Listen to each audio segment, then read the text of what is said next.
So let me start off by saying that my name is Owen Hopkin. I'm the Director of New Technology and Innovation at Arts Council England, and I'd like to welcome you to the first Connected to Culture webinar of 2021. Happy New Year to you, and thanks for joining us for this session organised by the Digital Culture Network and Google Arts and Culture. So a couple of really quick housekeeping points to start with. The first is please mute your microphones.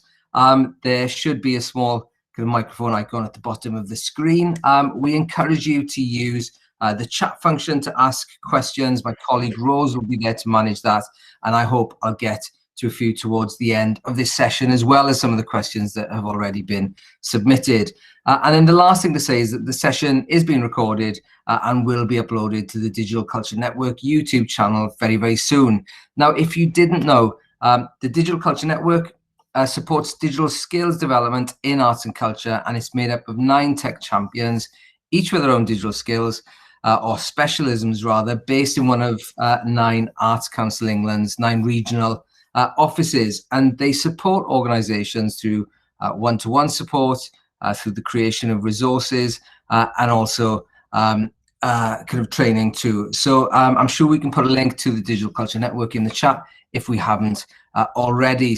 But since the formation of the Digital Culture Network over a year and a half ago, we've been very, very lucky to have developed a really great partnership with Google Arts and Culture, who've hosted a number of digital skills training days with us, and very recently have published an excellent toolkit and resource called Connected to Culture, which Moira from the Google Arts and Culture team will talk about kind of very, very briefly towards the end of the session. But they've also partnered with us on this series of webinars, which we've also christened rather unoriginally Connected to Culture, and it aims to explore some of the issues and themes that have arisen in digital and the use of new technology over the last 12 months. And you know, it would be an enormous understatement to say that the impact of the coronavirus has had a profound effect on arts and culture and arts and cultural organisations, but also the use of new tech, you know, has for many provided a way to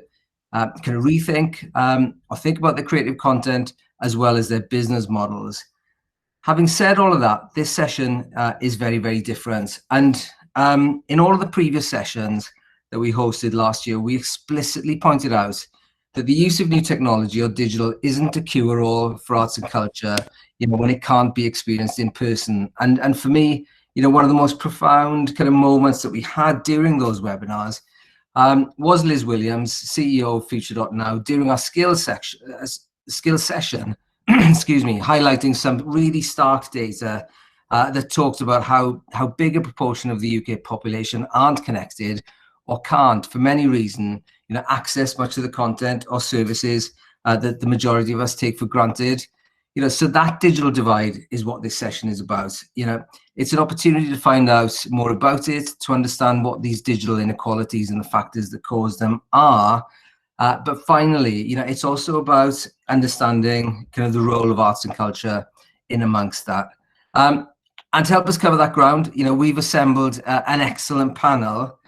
We have Jane Mackey, who's a Senior Research and Evaluation Manager at Good Things Foundation, the UK's largest charity focused on supporting digitally and socially excluded people and communities. Jane, are you there? Do you want to say hello?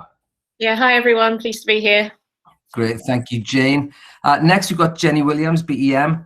Jenny is Project Director at Revoluton Arts, an Arts Council Creative People and Places project whose mission is to cultivate grassroots creativity in Luton. And partly for that work over the last 9 to 12 months, Jenny was awarded a British Empire Medal for services to culture and creativity in the New Year's Honours. So, Jenny, are you there?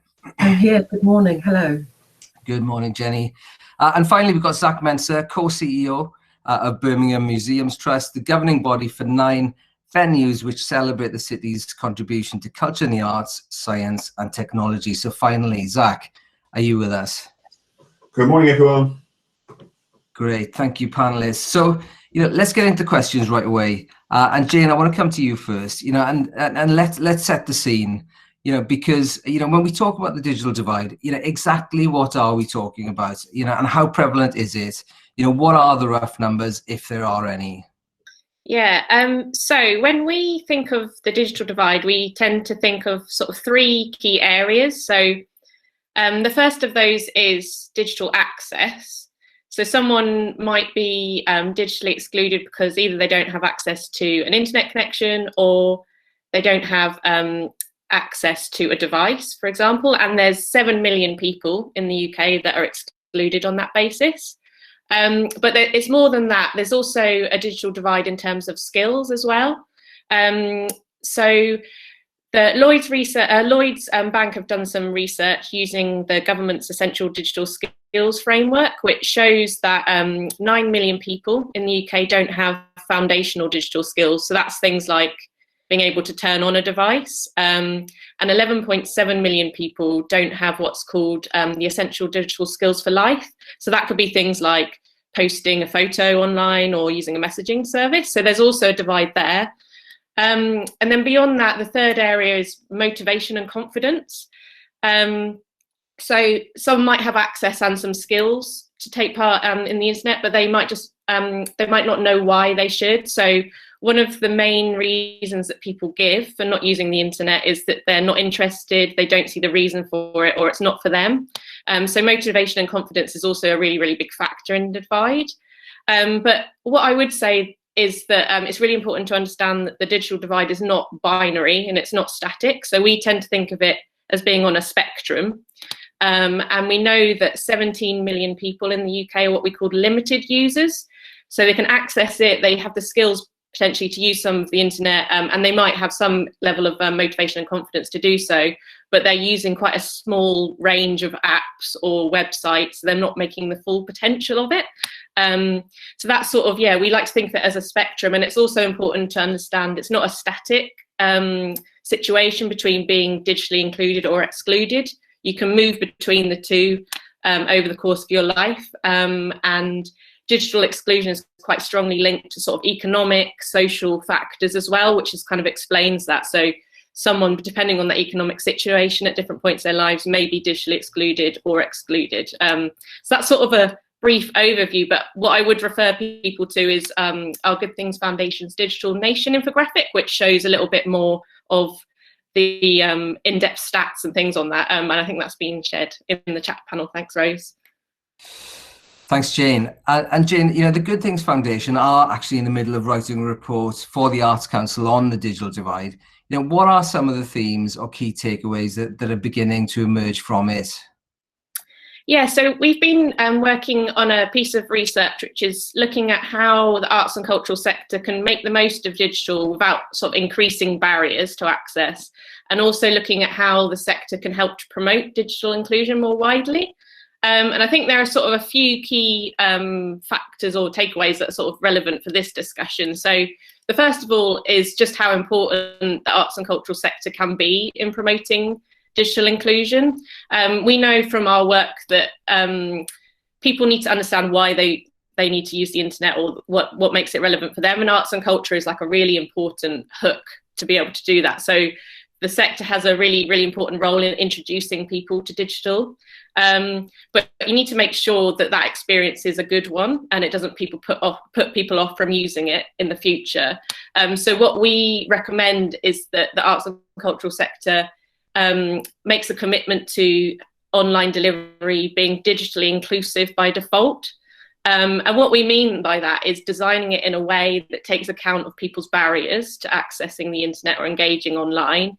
So that can be a range of things, really. So it could be, for example, someone doesn't have a device that's appropriate for that particular arts or cultural experience. They might not know about it because they haven't seen it when it's been advertised on Facebook, for example. They might not have the bandwidth to engage in that particular content.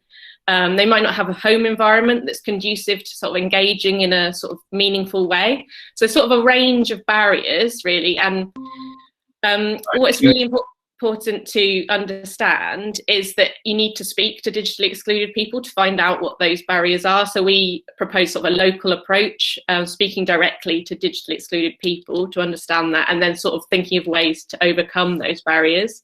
And we're not sort of expecting individual organisations to solve it all themselves. So we think a place-based approach is really, really useful, where you partner with organisations, so charities, digital inclusion experts, community support organisations in the area to sort of understand those barriers to digital inclusion in arts and culture, and then kind of work together to resolve those. So that's sort of a run through of the top line findings. There's obviously more detail, but yeah, those are things I think are quite relevant for our discussion today. And Jane, you know, the Good Things Foundation themselves run lots of programs that help with digital inclusion, you know, and the one that caught my eye probably was Power Up, and that seems to embody a lot of what you've just mentioned there. So do you want to describe that to us and the approach that you're taking with it? Yeah, sure. So Power Up is a initiative which is a collaboration between Good Things Foundation and JP Morgan Chase Foundation, and it funds 15 community-based organisations in East London, Bournemouth, Glasgow and Edinburgh. And it's a digital inclusion programme which has the aims of powering up people, provision and places. So it aims to power up people through giving them increased digital skills and helping them to improve their digital confidence. It hopes to power up provision by helping organisations to improve the digital services they already have, to extend where they have digital inclusion support, and also to introduce services where there aren't them and integrate them with the other services they're providing. And then the final aim is to power up places. So it promotes a sort of joined up approach in the local area, place-based approach, creating a more integrated sort of referral pathways between organisations and helping organisations work together. And yeah, I think it's really relevant here, and particularly because not all of the organisations taking part in that programme are digital exclusion experts. So we have sort of housing associations, for example, but it shows that they can still be really, really important and play a really, really vital role in promoting digital inclusion more widely. Jane, that's brilliant. Thank you. So that seems like a perfect opportunity to move to Jenny next. And, you know, I think, Jenny, as we're saying, the Revoluton, you know, as a Creative People and Places initiative is all about inclusion, you know, but the last 12 months have thrown up some significant challenges to that. You know, but some of the things that Jane's mentioned actually, you know, sound a lot like some of the things you've been doing. You know, the effort to boost confidence of parts of the community by using partners, straightforward guides to Zoom, you know, and other applications. So do you want to tell us about that and the work that you've been doing over the last few months? Yeah, so much of what that Jane says really chimes in with what we discovered, actually learned and do, learning and doing at the same time.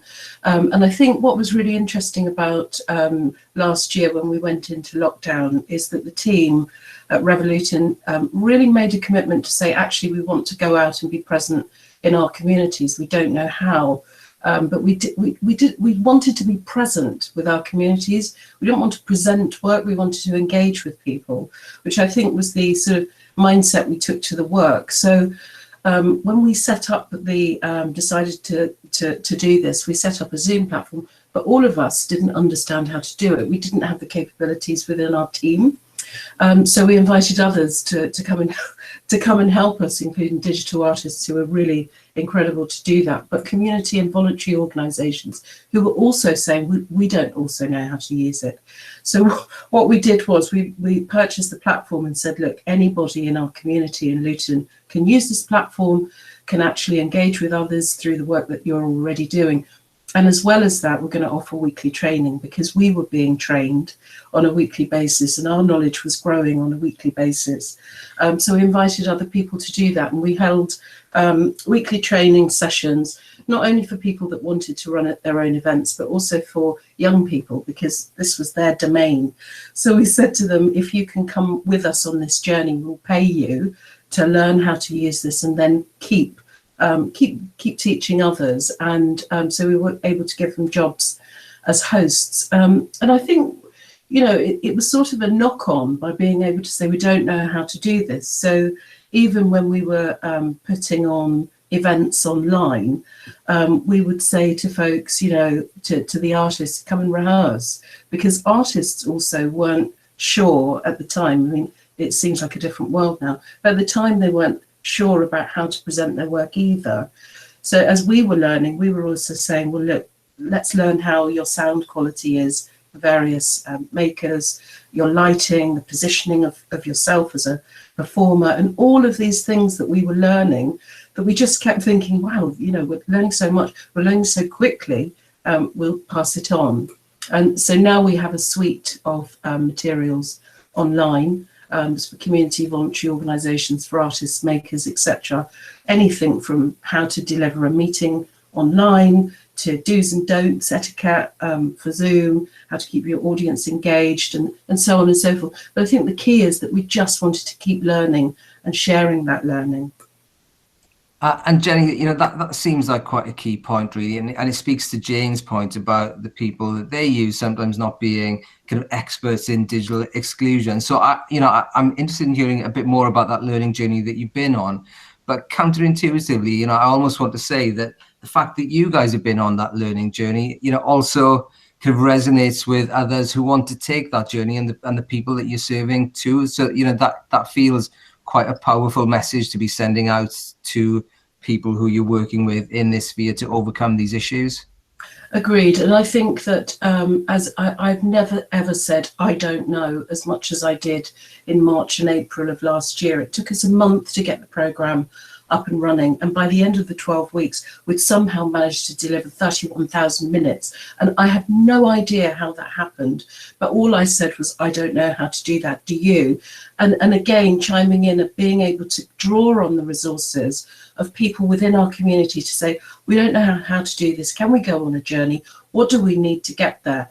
And somehow we were able to do it. And I think what was really profound for us was that it was about engaging with people. We understood the challenges that our community was having. For those that don't know Luton, it has really high socioeconomic challenges. It's one of the most super diverse towns outside London. So we just wanted to create a programme that reached people, that resonated with the people within that place. And so working with partners was crucial. And for example, we worked with Marsh Farm Outreach, who are a community-based bottom-up organisation, and we're based on the estate. It was so important for us to be present, and we asked them what they could do, and their background is sound systems, so they understood music, live broadcast, and so on. And they took us on a journey, but they ran these lounge sessions every night, live music, local artists. And what was fascinating is the connection that they had as a local place-based organisation was profound, and it was unexpected. So the first week they reached, you know, huge audiences. And the next session they did was, and it was titled The Creative History of Marsh Farm. So it was really local based, and it was really, really niche for the locality, but 6,000 folks engaged with it. And we could tell from the conversation, it was about reminiscence, it was about memory, people were sharing photos, sharing stories of place. And that was really surprising, because it reminded me, and this is what I'll take with me, is that yes, Zoom is fantastic for national, international, all of that reach, but it can also do locality, it can do hyperlocal, it can do resonance, it can engage with people, and it can make a difference locally. And I think that was the most profound learning for us.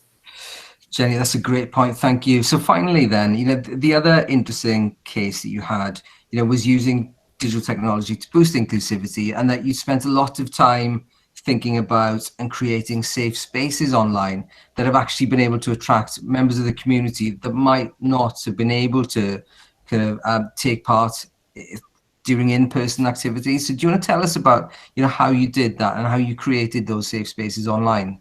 Yeah, so we have a long-standing relationship with specific community groups through our residency programme. And one of our residency programmes was the Touch Commission. It was a co-commission with Welcome Collection. And it was based in Bury Park, which is a predominantly South Asian community in Luton. And it was led by an artist called Sudha Butcher from Butcher Boulevard. And it was called Touch, of all things to be called Touch. And it started in October of the previous year, so at a point when we were able to mingle, and then it went through the pandemic, and we were really, really keen to create a program that was accessible, engaging, and safe for that community. And I don't know if folks remembered that it was a time also where a lot of our cultural communities didn't feel safe online. There was Zoom bombing going on, I mean, exponentially. And what we learned very quickly is that we had to adopt really, really clear messaging. For example, we had these mother and daughter sessions. And along with saying, come to this session, come and participate with a fantastic creative experience and an opportunity to connect, we also had to be really clear about what we're going to do about people's safety, how we're going to operate the room. So we would always say, you know, all of our information said, the room will be closed. You will be sent the Zoom thing and there will be a password. We will ask you to have your camera off until you're comfortable. You don't have to switch your camera on. You don't have to engage. You can leave the room. We will only ask you to switch the camera on once you know who's in the room. And actually, by default, what we actually created was an even safer space for some of our communities that might feel the most vulnerable, that might not want to travel, that might not want to have, you know, the transport issues and traveling in the dark, and maybe there's financial barriers. So we learned actually that we could create really beautiful moments online, and it transferred also to our shows. So we had some really beautiful formal shows also. But again, it was almost like a digital social contract, if you like, where we would say, and the host would open the event and say, we can't guarantee your safety because we couldn't at that point, but these are the steps we've taken. And if in the event there's a breach of that trust, we will do X, Y, and Z. And actually that dialogue about cultural specificity and understanding that this was on folks' mind, I hope created quite a lot of trust that was really important and something that we'll take with us as well.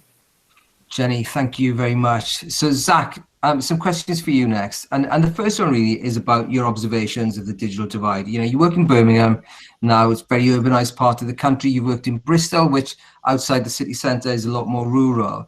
So I was wondering, you know, what have been your observations of the digital divide and how have you seen it manifested? So I would say that in my sort of past 10 years, I've worked all over the UK. But the southwest, as you say, outside cities is fairly rural, and by that I mean in terms of infrastructure.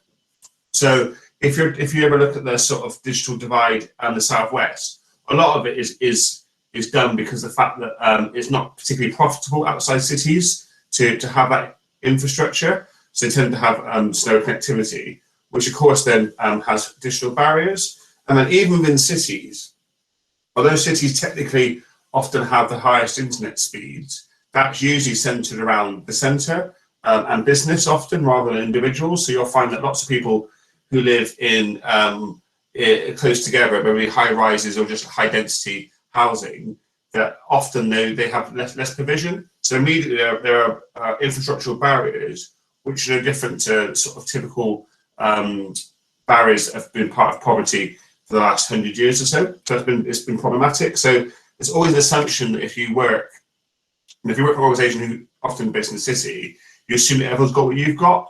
And we were talking before about the fact that you have to put yourselves into the shoes of the majority of people rather than thinking about the few. So as a boring example, you know, I purposely have a £100 phone because the majority of people have Android rather than iPhones. So people often say to you, you know, it's easy, we're just building an app, you know, on an iPhone, for example. Actually, an iPhone these days, I don't know how much it is. It's like hundreds and hundreds of pounds. It's like, you know, probably cost more than my first two cars.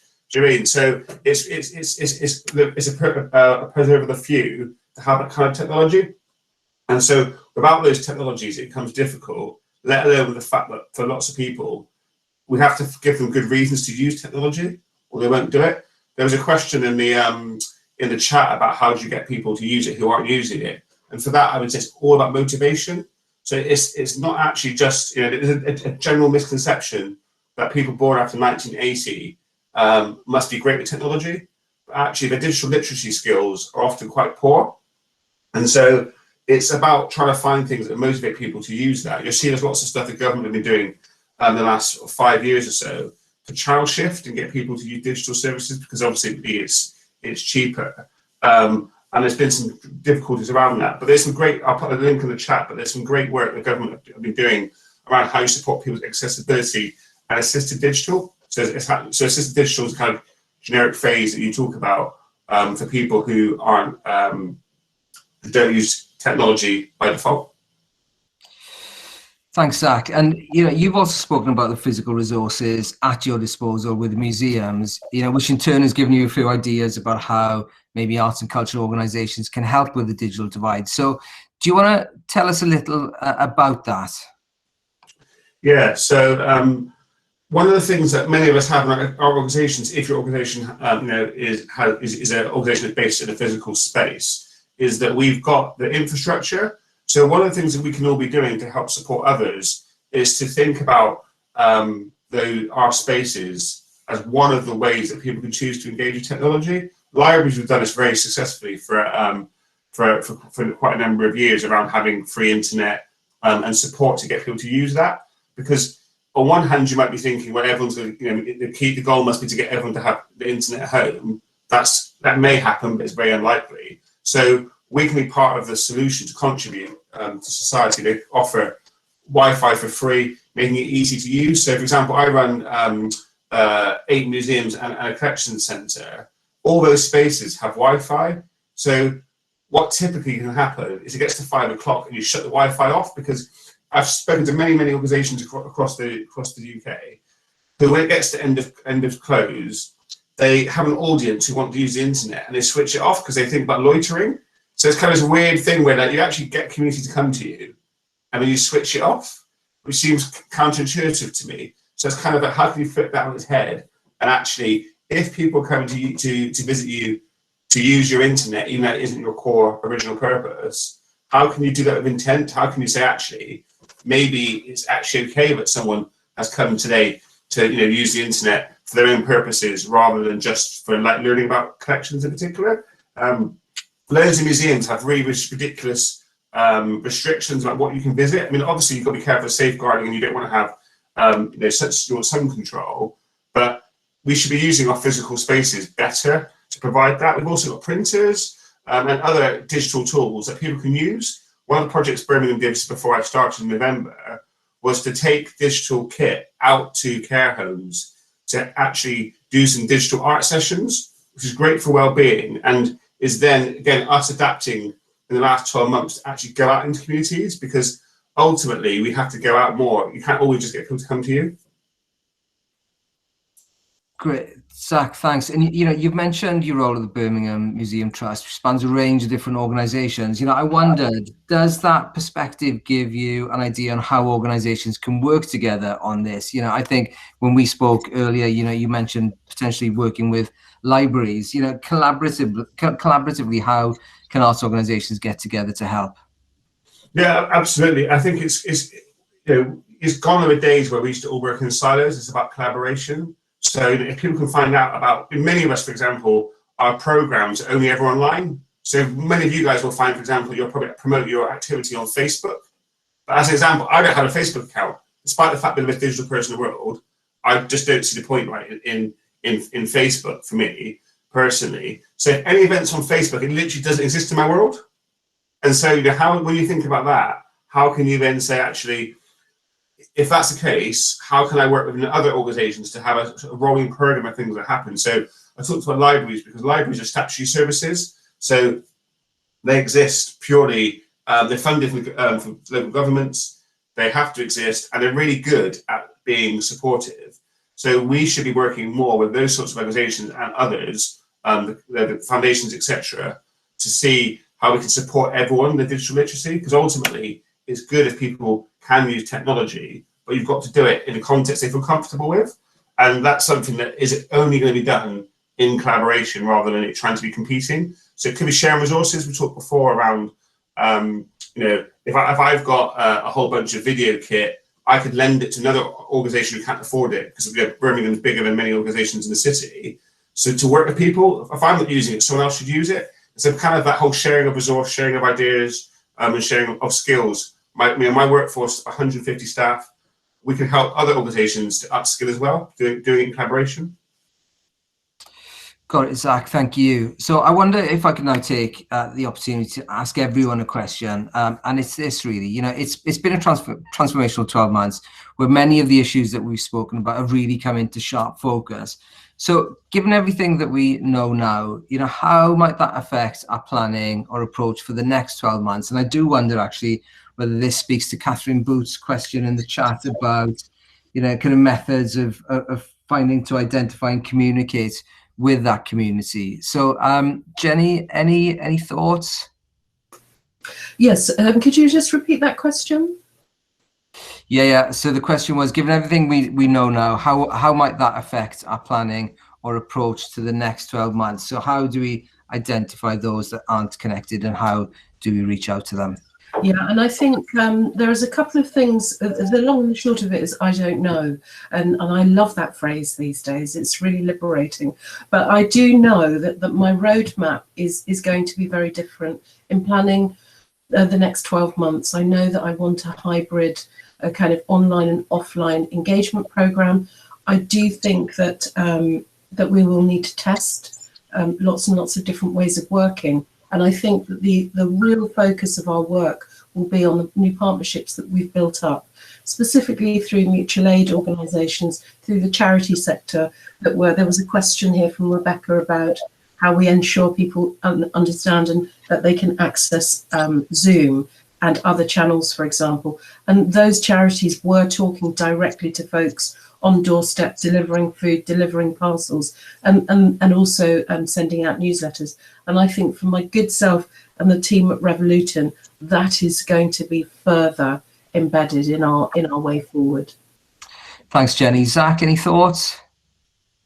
So would you mind repeating the question? Yeah, no, not at all. So given everything we know now, you know, how might that affect our planning or approach to the next 12 months? And, you know, speaking to Catherine's question, how do we identify those that aren't connected, and how do we kind of reach out to them? I think the last 12 months have shown us that technology is a great resource for people, but that just like our physical spaces, online, we have to consider it that actually by accident you exclude people. So actually, how do we now say, right, well, if we're going to do some of our programs digitally for the next 6 months, 12 months, what else can we do as a fallback?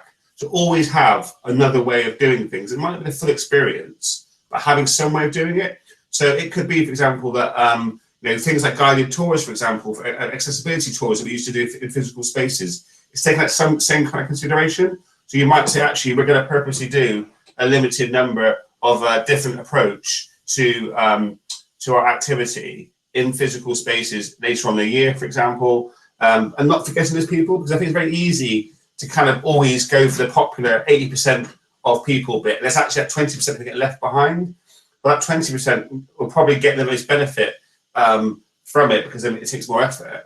So it's just being considerate of that.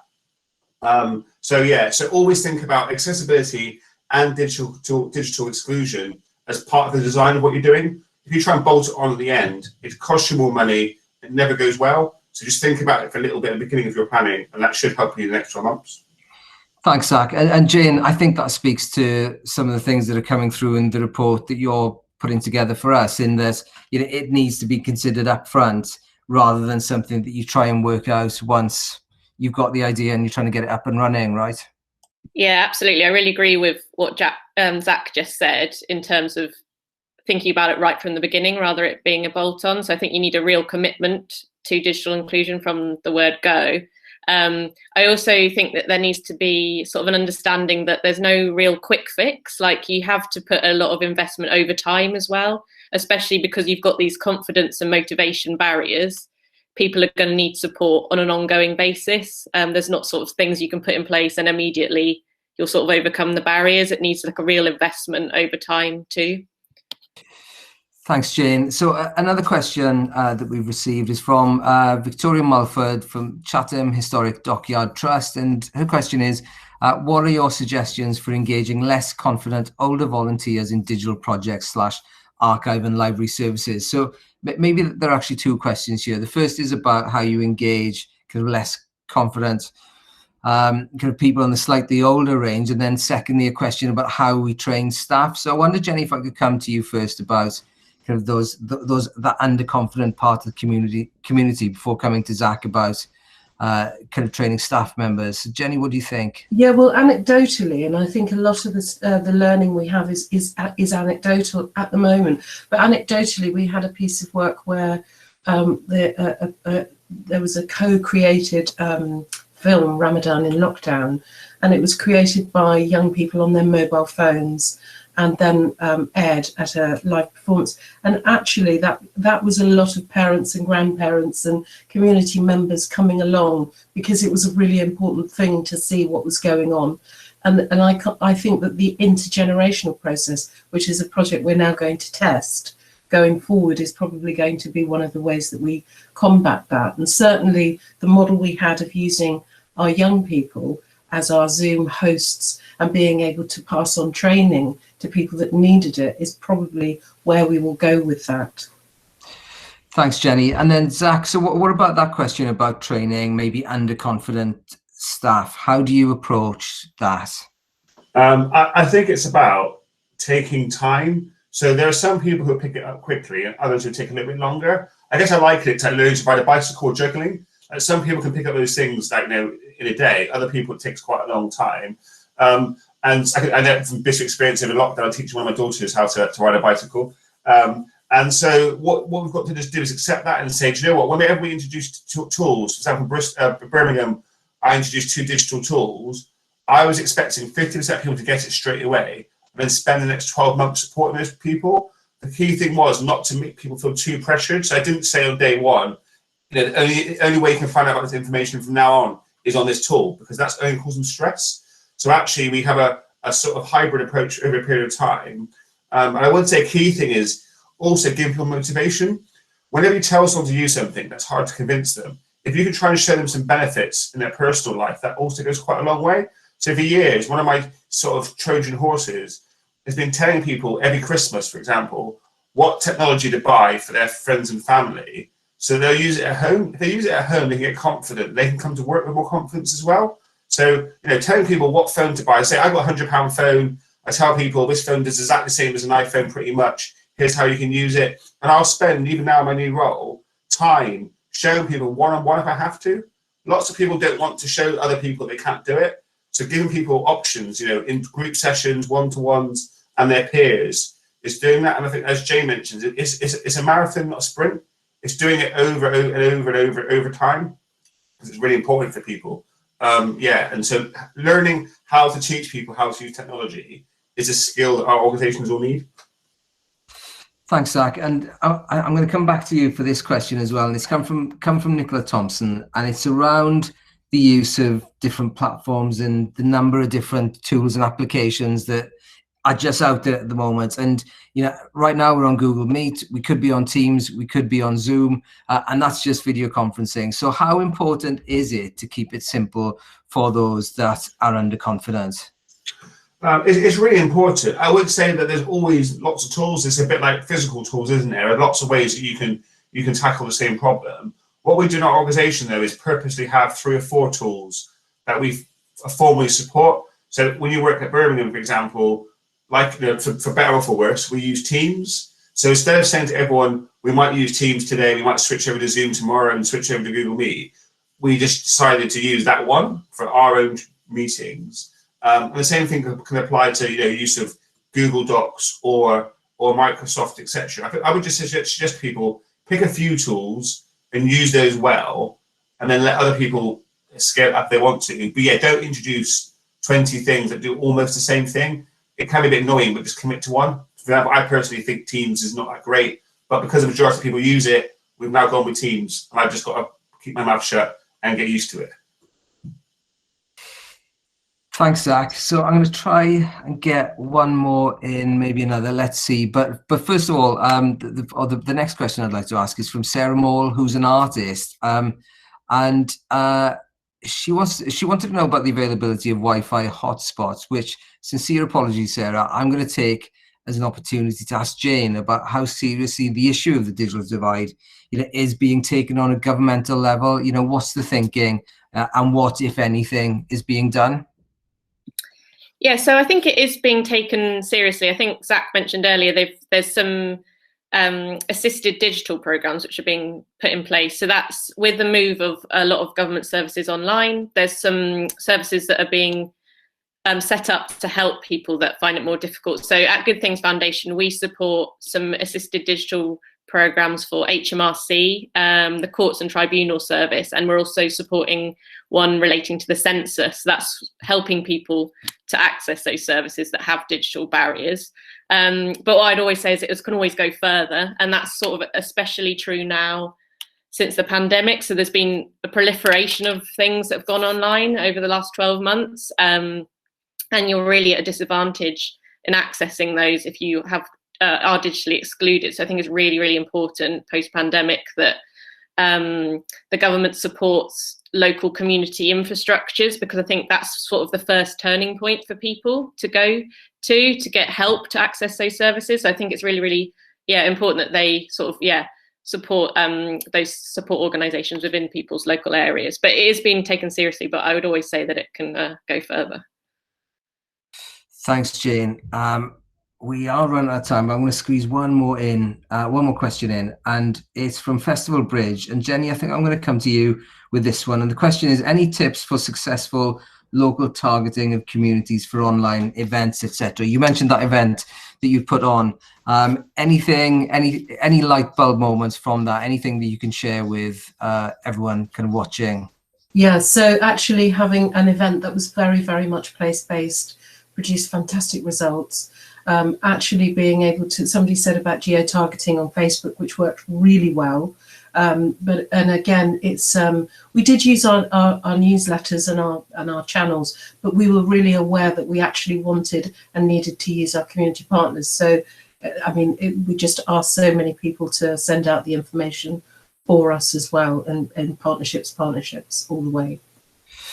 Perfect, Jenny, thank you. So we're coming to the end of the session. I just wanted to quickly sum up, or at least highlight a few of the things that have stuck out to me. And I guess fundamentally, it's about knowing your audience and understanding what their barriers to access are, and with that knowledge, planning an approach to it right from the start. And I think the other thing that struck me is that as organizations or practitioners, experiencing this learning curve at the same time as your audience isn't a bad thing, and it's that empathy, or understanding that happens as a result that can be actually kind of quite a powerful motivator. And then finally, as arts organizations or as a sector, it's about understanding the resources we have at our disposal and how they could be used, maybe with partners, or probably, as Jenny said, almost certainly with partners, to help the community. So hopefully some broad insight and some actionable ones too. So thank you sincerely, panel, for all of that, and thanks to everyone for their questions too. So as we head towards the end, of our time together, I just wanted to invite Moira from the Google Arts and Culture team to talk about their work and the Connected to Culture playbook. Moira, are you there? Yes, hi everyone. Thanks, Owen, and thank you, Jane, Jenny, and Zach. It's just been so interesting to hear your insights and kind of the importance of online inclusivity. So I work with Google Arts and Culture, and for those of you who don't know, Google Arts and Culture is a free online platform, an app, and we are a non-profit part of Google that works with cultural organisations and artists around the world to make culture accessible to anyone, anywhere they are in the world. So really building on the Google tools to do that. So from the work that we do and understanding a lot of the barriers that have come really, especially past this year, Zach, you made a really good point about actually making efforts to go to the audiences and making sure you kind of have those tools in place to do that in the best way. We've actually created a toolkit called Connected to Culture, which is linked in the chat just now. Thank you, Rose.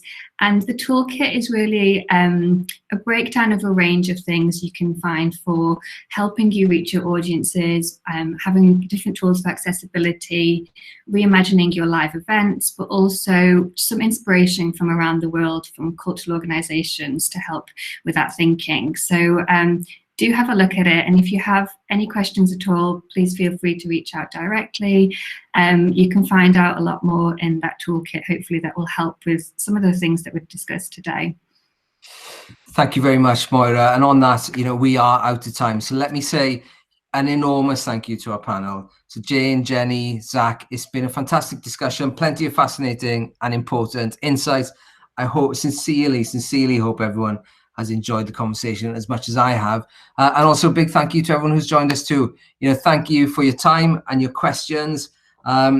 We hope we'll see you again at the next Connected to Culture webinar very, very soon. But until then, enjoy, have a really nice day, nice weekend and weeks, and we'll see you soon, hopefully. Bye-bye.